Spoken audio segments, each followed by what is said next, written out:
আজকের রেসিপি হলো রাবড়ি জিলাপি। ঠান্ডা ঠান্ডা রাবড়ি আর তার সঙ্গে জিলেপি। এই খাবারটা কেউ খেতে ভালোবাসে না এটা বলা কিন্তু ভুল হবে। ক্যাসে হে আপ সব, আমি রিয়া আবার একটি নতুন রেসিপিতে আপনাদের অনেক অনেক ওয়েলকাম। আশা করছি খুবই ভালো আছেন। চলুন রেসিপিটা শুরু করা যাক। সময়ের সাথে সাথে কিছু সুপ্ত বাসনা থাকে যেটা বিয়ের পরে প্রায় চলেই যায়। বিয়ের পরে চলে যাওয়ার পরেও থাকে, তবু বিয়ে হয়ে যাওয়ার পরে কিন্তু বাচ্চা হয়ে যাওয়ার পরে না আর সেই ইচ্ছে শক্তি কিংবা যেটা শখ আমরা সেটা পূরণ করতে পারি না, কিংবা আমাদের ভালোও লাগে না। এখানে প্রথমে রান্নার বিষয়টা বলি, কেন এই কথাটা বললাম সেটা পরে বলবো। 1.5 লিটারের মতন দুধটা তো নিয়েই নিয়েছি। এবারে যখন হালকা গরম হয়ে এসেছে, প্রায় 1 কাপের মতন আনুমানিক আমুল দুধ দিয়ে দিয়েছি। এরপরে দিলাম মুখ ফাটিয়ে এই দুটো এলাচের দানাগুলো দিয়েছি, ছিবড়ে গুঁড়ো রেখে দিয়েছি চায়ের সাথে খাবো বলে। তারপরে এখানে দিয়ে দিলাম দুটো ব্রেডকে ক্রাম করে। ব্রেডটাকে সেই দুটো স্লাইসের যে ভাগগুলো আছে না, সেই স্লাইস দুটো নিয়েছি আর মিক্সিতে ঘুরিয়ে নিয়ে প্রায় এখানে দিয়ে দিয়েছি। প্রায় শেষের পথেই দিলাম, আর চিনিটাও কিন্তু শেষের পথেই দিতে হবে। ব্যাস হয়ে গেল রাবড়িটা। কত সুন্দর দানাদার একটা রাবড়ি তৈরি হয়েছে। যদি কোনো কোশ্চেন হয়ে থাকে তাহলে আমাকে কমেন্ট বক্সে জানাতে পারেন, কোনো যদি বুঝতে ভুল হয়ে থাকে। তো রাবড়ি আমার রেডি, আর দারুণ হয়েছিল। আগে থেকে কিন্তু রাবড়িটা করে দিলাম, প্রায় 2 ঘন্টা আগে করেছি, যাতে ঠান্ডাটা হয়ে যায় আর ফ্রিজে রেখে ঠান্ডা ঠান্ডা জিলেপির সাথে সার্ভ করতে পারি। এবারে আসবো আমরা জিলেপিতে। আর হ্যাঁ, যে সুপ্ত বাসনা, যেমন আমার বিয়ের পরে কি হয়েছিল জানেন, অনেক রান্না করতে ভালোবাসতাম, কিন্তু তারপরে না এত এত মেনু করে খাইয়েছি। এখন বাচ্চা হয়ে যাওয়ার পরে আর সেটা হয়ই না।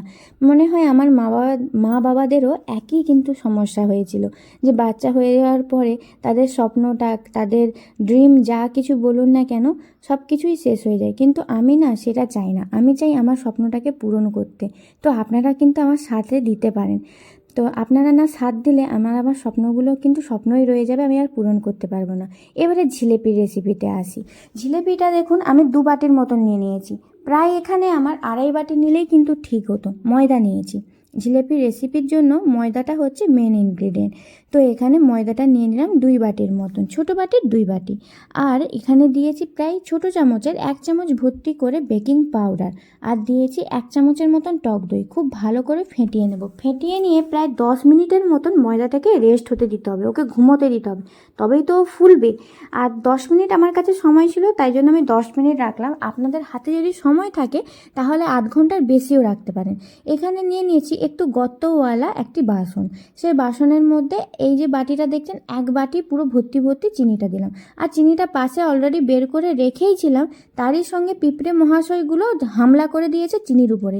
কি করা যাবে, আমার কিছুই করার নেই। পিঁপড়ের যা হাত, আমি এদিকে কাজ করছি, ওইদিকে দেখছি পিঁপড়ে ধরে গেছে।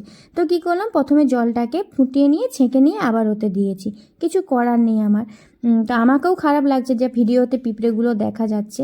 তো এখানে আমি বোলের মধ্যে খুব ভালো করে যে ময়দাটাকে রেস্ট করতে দিয়েছিলাম ফেটিয়ে নিচ্ছি। প্রায় 5 থেকে 7 মিনিট খুব কাঁটা চামচের সাহায্যে ফেটিয়ে নিলাম। আর একটা স্মুথ ব্যাটার রেডি করতে হবে। আমি যে এখানে আপনাদেরকে দেখাচ্ছি, দেখুন যে কতটা গাঢ়ত্ব রেখেছি। এর থেকেও কিন্তু আরও বেশি গাঢ়ত্ব রাখতে হবে। যদি না গাঢ়ত্ব রাখে তাহলে না সেই যখন দেওয়ার সময় একদম ছেতরে যায়, মানে চারিদিকে ছড়িয়ে যায়, আমার ভাষায় ওই ছেতরে যায়। তো এখানটায় আমি একটা নিয়েছি বিসলারির বোতল, ওই যে 10 টাকা দামিগুলো পাওয়া যায়। তো বরমশাই জলের বোতলটা খেয়ে বাড়িতে নিয়ে এসেছিলো, আমি বলছি ফেলো না, এটা থাক, জিলেপির কাজে লাগবে একদিন। তো এই ভেবে রেখে দিয়েছিলাম, আজকে কাজে লেগে গেল বলুন। তো এখানে একটা ফানেলের সাহায্যে ওই ব্যাটারটাকে ওই বোতলের মধ্যে ভরে নিচ্ছি। খুব ভালো করে ভরে নেওয়ার পরে এবারে হচ্ছে তেল গরম করে দিয়ে দেওয়ার পরে, তেলটা এবার কেমন গরম করতে হবে সেটাও আপনাদেরকে বলবো। তেল হবে লো টু মিডিয়াম। যেমন হিট করে নিলেন, এমন হিট হবে যেন খুব মানে ধোঁয়া ওঠাও হিট না, আবার এমন ঠান্ডা নয় যেন একদম ঠান্ডা দিলে সে গলে গলে যায় এরকম। আমার এই ভুলগুলো হয়েছিল, তাই জন্য আপনাদের সঙ্গে বলতে পারলাম।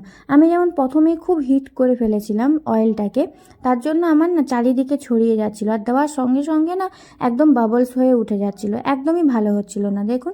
তারপরে তেলটাকে একটু হালকা ঠান্ডা করে নিয়ে এভাবে দিতে এবার সুন্দর করে গোল গোলগুলো করতে পারছি।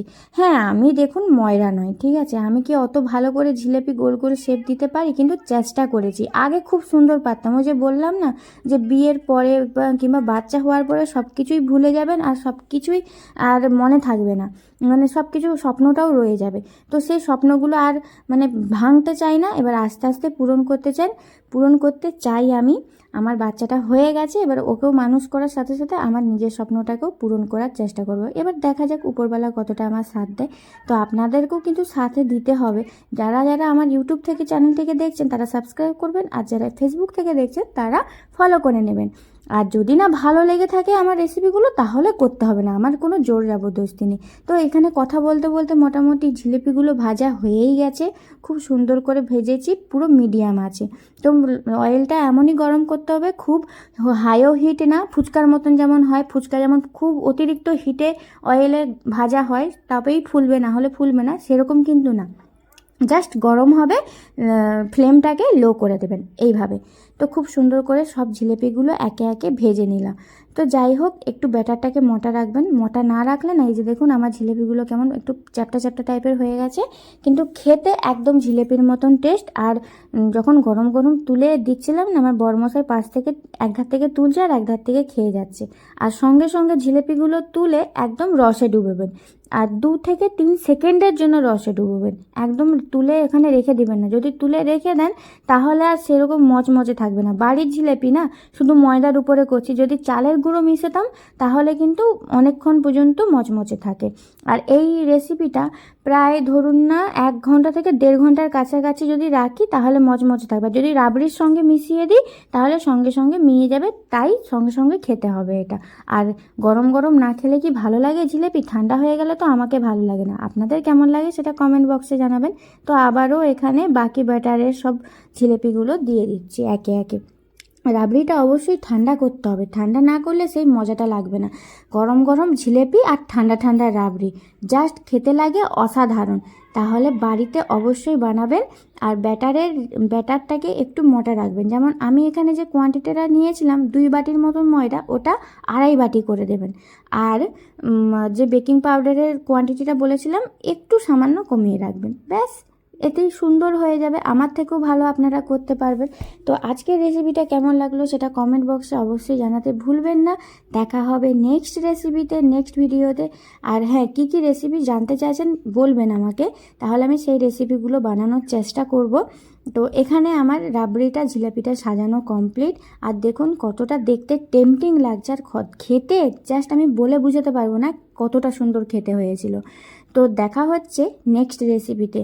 ট্রাই করছেন তো এক্ষুনি কমেন্ট বক্সে জানিয়ে দিন ট্রাই করছেন কিনা। তাহলে দেখা হবে রিয়ার সাথে আবার নেক্সট রেসিপিতে, নেক্সট ভিডিওতে। ভালো থাকবেন, সুস্থ থাকবেন, বাই বাই, টাটা।